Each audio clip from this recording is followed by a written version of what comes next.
Bonjour et bienvenue, je suis Loïc Plisson de sesoignerautrement.net. Comment prendre soin de ses pieds? Lorsque l'on parle de prendre soin de ses pieds n'est pas la première chose à laquelle on pense.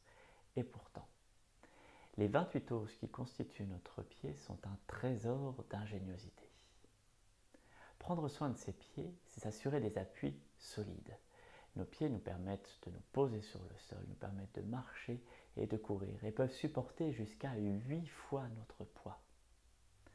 De plus, les pieds, au même titre que les mains ou que la tête, sont les terminaisons de chaînes musculaires. Dans la physiologie du corps, les muscles ne fonctionnent pas de façon isolée. Nous n'allons pas avoir le biceps qui travaille d'un côté, puis le pectoral ou le fléchisseur de l'avant-bras qui vont travailler de l'autre côté. Non, l'ensemble de ces muscles vont travailler en synergie pour pouvoir réaliser des mouvements fluides. C'est ce qu'on va appeler les chaînes musculaires, cet ensemble de muscles qui vont partir d'une extrémité à l'autre, de la main jusqu'aux pieds, des pieds jusqu'à la tête, des mains jusqu'à la tête. Donc nos pieds sont une terminaison de chaînes musculaires. Ils vont passer d'une chaîne à une autre, ils vont servir de point de relais. Ça leur donne une importance fonctionnelle fondamentale. De plus, d'un point de vue plus énergétique, la vitalité, notre dynamisme, notre dynamique intérieure va se trouver renforcée par le fait d'avoir un ancrage, un appui sur le sol solide. Plus vos pieds vont être posés sur le sol correctement, plus vous allez pouvoir vous élever, vous ériger avec une vitalité et une solidité à toute épreuve. Enfin, il serait dommage de ma part en tant que réflexologue de ne pas aborder ce sujet-là. Au niveau des pieds, on retrouve un certain nombre de correspondances. Je préfère parler de reflets plus que de réflexes, de reflets de l'ensemble de l'organisme sur les pieds. En effet, nous allons pouvoir retrouver des zones qui vont être en correspondance avec la tête, avec nos organes intérieurs, avec nos bras, avec nos jambes. Et donc, un pied équilibré est aussi à l'image du reste du corps quand il est équilibré. Donc prendre soin de ses pieds, c'est s'assurer à la fois une stabilité physique, psychique, énergétique du fait de l'ensemble des correspondances, des liens que nos pieds vont assurer avec l'organisme. Ils vont assurer une fonction d'appui, une fonction de stabilité, à la fois physique et psychique, et une fonction de stimulation des zones énergétiques.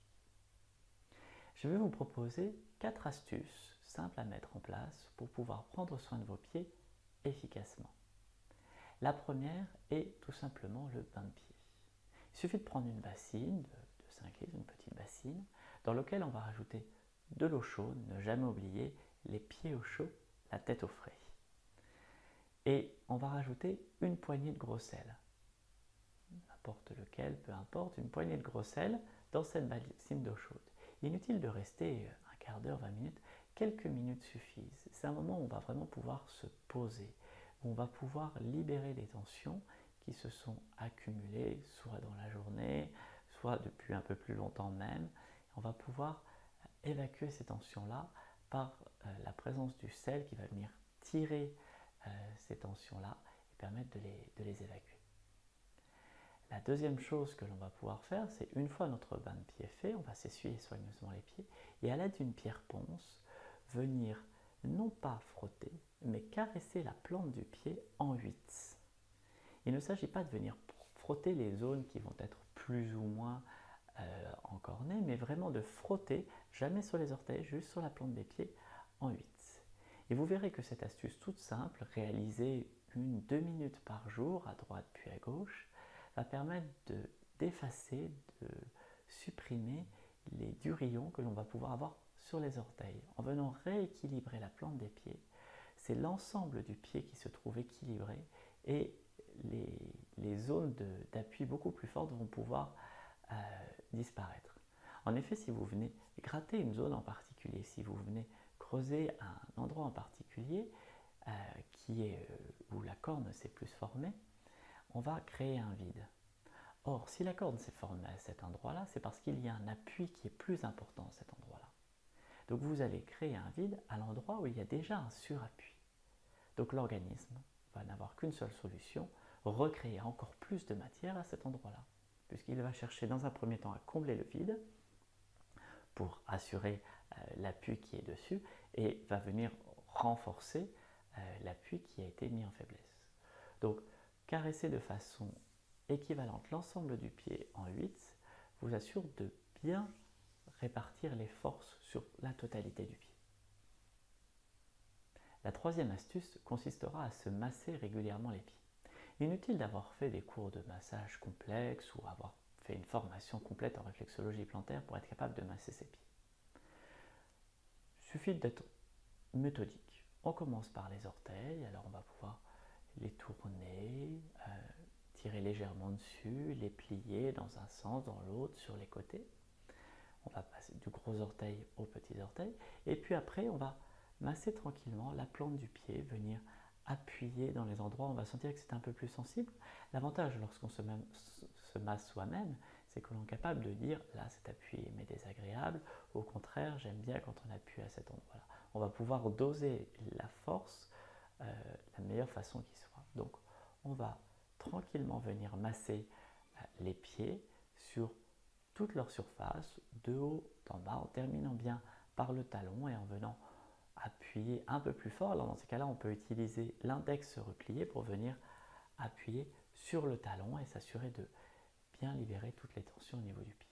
5 minutes de massage des pieds par jour, même ne serait-ce qu'une fois par semaine, est un grand moment de détente et un moment où on va vraiment pouvoir se libérer de nombreuses tensions. La quatrième astuce consiste à marcher pieds nus le plus souvent possible. Alors, en intérieur, on fera attention à éviter de marcher pieds nus toute la journée s'il n'y a que du carrelage chez soi. Dans ces cas-là, on mettra des chaussettes pour limiter le froid que le carrelage peut apporter, puisque comme je vous le disais au début, les pieds au chaud, la tête au frais. Et marcher également dehors. N'hésitez pas à aller marcher dehors pieds nus, dans la terre, sur des graviers, sur des galets. Le fait de marcher pieds nus va venir stimuler toutes les zones du pied. Alors, je ne vous dis pas de marcher pieds nus à longueur de journée, quoique vous pourriez, mais venir marcher dans la terre pieds nus va vraiment avoir un effet massant très profond sur le pied, car vous aurez encore plus d'appui que lorsque vous le faites vous-même avec vos doigts. C'est tout votre poids qui va venir appuyer sur les zones du pied et vous permettre vraiment de masser, de retrouver une mobilité, une souplesse à la fois dans le pied et dans la cheville. Voilà, je reprends ces 4 astuces. Le bain de pied, quotidien ou lorsque vous sentez que vous êtes en tension, de préférence le soir avec une poignée de gros sel. Masser les pieds avec une pierre ponce en 8. Se masser les pieds des orteils jusqu'au talon, de l'extérieur à l'intérieur, de l'intérieur à l'extérieur, comme vous le souhaitez, mais se masser les pieds avec attention et bienveillance. Et enfin, marcher le plus longtemps possible, pieds nus. Voilà, j'espère que cette vidéo vous a plu. Si c'est le cas, n'hésitez pas à cliquer sur j'aime juste en dessous. N'hésitez pas à me laisser un commentaire pour me dire comment vous prenez soin de vos pieds et ce que vous allez mettre en place à partir d'aujourd'hui pour prendre soin de vos pieds. Je vous invite à vous abonner à ma chaîne et on se retrouve très bientôt sur sesoignerautrement.net. Prenez soin de vous.